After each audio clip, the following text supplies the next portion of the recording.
안녕하세요. GTS 한국사 오늘 주제 9, 벌써 9까지 달려왔네요. 자, 오늘은 사회주의의 영향을 받아서 일어났던 그런 농민 노동쟁의하고요. 그다음에 이제 대중운동 또는 사회운동, 차별을 철폐하라라는 이제 취지로 전개됐던 약자들의 그런 대중운동 또는 사회운동에 대해서 한번 알아보도록 하겠습니다. 지난 시간에 배웠던 실력 양성 운동이 민족주의 계열이 주도했던 운동이라고 한다면 오늘 우리가 만나보게 될 주제는 주로 사회주의의 영향을 많이 받았다라는 것을 기억하면 좋겠습니다. 자, 오늘 쟁의를 두 개를 배우게 될 겁니다. 자, 먼저 소작쟁의라고 할 수 있는 암태도 소작쟁의하고요. 그다음에 이제 노동쟁의라고 할 수 있는 원산 노동자 총파업에 대해서 배울 건데요. 왜 일어났고 그 사례가 무엇인지, 그다음에 성격은 또 어떻게 바뀌었는지를 알아보면 되겠습니다. 참고로 쟁의라는 거는요. 요새 말로 하면은 파업이라고 생각을 하면 되겠습니다. 형평운동을 좀 여러분들이 눈여겨볼 필요가 있습니다. 사회운동 중에 가장 출제 빈도가 높았던 게 형평운동인데 평평한 저울과 같은 그런 세상을 만들자라는 운동이고 백정에 대한 차별을 철폐하려는 그런 운동이었다라는 것을 미리 알려드립니다. 자, 그럼 배경을 좀 살펴볼게요. 아까도 계속 얘기를 했지만 농민노동운동은요, 사회주의의 영향을 상당히 많이 받았다라는 얘기예요. 자, 사회주의의 특징은 뭐냐? 계급에 굉장히 이렇게 꽂혀 있는 그런 사상이라고 보면 돼요. 계급투쟁, 여기서 말하는 계급은 주로 노동자들, 좀 약자들을 얘기를 하는 거예요. 이 계급투쟁을 통해서 평등사회를 일으켜야 된다라고 생각했던 그런 사상이 사회주의고, 요새 우리에게는 사회주의 또는 공산주의는 약간 좀 낡아빠진 사상이라는 이미지를 갖고 있는데 그런 이미지를 주죠. 그런데 이 당시만 해도 굉장히 진보적이고 신사상, 약간 좀 새로운 사상이다. 좀 그런 이제 약간 대세에 가까운 그런 사상이었다라는 것을 알아두면 되겠습니다. 뭐 대표적인 이제 사회주의 조직으로는 조선공산당이 있었고요. 이 조선공산당의 활동을 좀 저지하기 위해서 일본은 치안유지법을 제정해서 상당히 큰 탄압을 가하고 있는 그런 상황이었다라는 얘기, 배경 설명을 좀 마치고요. 자, 이제는 우리가 암태도 소작쟁의하고요. 원산 총파업에 대한 이야기를 해보도록 하겠습니다. 암태도 섬이죠. 자, 여러분 전라도 신안군에 있는 작은 섬인데 이 섬에는 문제철이라는 지주가 땅을 엄청 가지고 있었다라고 해요. 자, 이곳에서 왜 소작농들이 쟁의를 일으키게 됐을까요? 그 배경부터 따져보자면 토지조사 사업과 산미증식 계획으로 소작농들이 굉장히 많아졌고 삶은 굉장히 궁핍한 그런 상황 속에서 요 지주였던 암태도의 지주였던 이 문제철이 소작료를 무려 7, 80%를 걷어갑니다. 무슨 말이냐면은 1년 동안 열심히 농사 지어가지고 100가마니를 생산을 하면은 그중에 70가마니에서 80가마니를 이 지주인 문제철한테 바쳐야 됐었다라는 얘기예요. 자, 여러분 알바하고 100만 원 받았는데 그중에 70만 원을 여러분 사장님이 떼간다고 생각을 해보세요. 굉장히 삶이 힘들어지겠죠. 자, 그래서 제발 소작료 좀 낮춰주세요. 40%로 낮춰주세요. 40%도 상당히 높은데요. 네, 그렇게 이제 주장을 했더니 막 잡아가는 거예요. 잡아가고 막 일본 경찰서에 막 가둬버리고 막 탄압을 하니까 안 되겠다 해가지고 이 암태도의 소장농들이 막 일본 경찰서 앞에 가가지고 막 꽹가리 치고 징 치고 막 이렇게 돗자리 깔고 앉아가지고 막 시위를 하는 거예요. 그게 바로 암태도 소작쟁이에요. 그래서 꿈쩍도 안 하던 일본 경찰서에서 아주 시달리니까 너무 시끄럽고 매일 와가지고 시위를 하니까 이 문제철을 부르죠. 야야야 웬만하면 좋게 좋게 끝내. 그러니까 이제 어쩔 수 없이 이 지주 문제철도 소장료를 40%로 합의를 해주게 되는 겁니다. 원하는 바를 얻었죠, 그죠? 네, 그게 바로 이제 암태도 소작쟁이고 1923년도에 있었던 사건이다라는 얘기입니다. 일단은 성공한 그런 사례다라고 여러분이 기억을 하면 되겠습니다.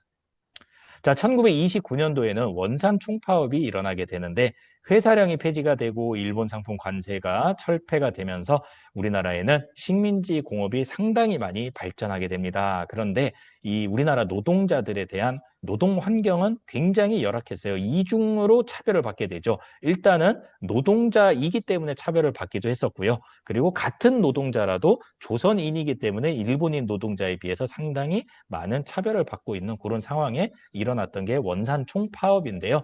자, 여러분 교과서 39쪽 아래쪽에 보면은 이야기가 잘 나와 있습니다. 원산, 지금 북한 지역이에요. 자, 거기에 있는 한 석유 회사에서 일본인 감독관이 노동자를 때리는 사건이 일어납니다. 그걸 빌미로 야, 사과해. 그리고 그 감독관 처벌해. 라면서 노동자들이 파업을 하게 됩니다. 그 사건이 이제 커져서 원산 총파업이 되는데 여러분이 사장이라고 한번 쳐봅시다. 여러분 가게에서 또는 여러분 공장에서 노동자들이 일 안 하고 파업을 했어요. 가장 손쉬운 방법은 다 잘라버리는 거죠. 왜? 너네 말고도 우리 공장에 일할 사람 많아. 이게 가능하기 때문에 그런 거잖아요. 그런데 놀라운 일이 벌어집니다. 이 원산에서 그 석유 회사에서요. 이 노동자들을 자르려고 봤더니 다른 회사에서 일하는, 다른 공장에서 일하는 노동자들이 다 똑같이 선언을 하는 겁니다. 우리는 절대 니네 회사에서 일을 안 할 거야. 그러니까 대체 인력을 구할 길이 없어지는 거예요. 그래서 상당히 이 석유 회사가 좀 곤란에 빠지게 되는 그런 사건이 일어나게 되는데 더 놀라운 걸 하나 말해드릴게요. 이때 이 사건을 접한 전 세계의 곳곳의 노동자들이 이렇게 연대를 표명을 합니다. 야, 우리는 너네를 지지해. 조금만 힘내. 그래서 막 먹을 것도 보내주고 돈도 성금도 막 보내주고 그랬다는 거죠. 이제 놀라움의 끝판왕. 심지어는 일본 노동자들조차도 이 연대를 선언을 했다라는 거죠. 성공했을까요?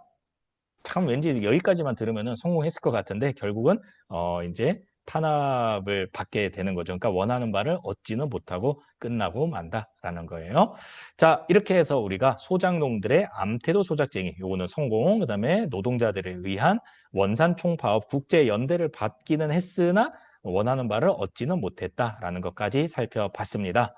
자, 위치 한번 볼게요. 자, 암태도는 여기에 있습니다. 전라도 서남쪽에 있죠. 네, 원산은 지금 여기 토끼의 뒤통수라고 볼 수 있겠네요. 뒷목. 자, 여기가 바로 원산이고요.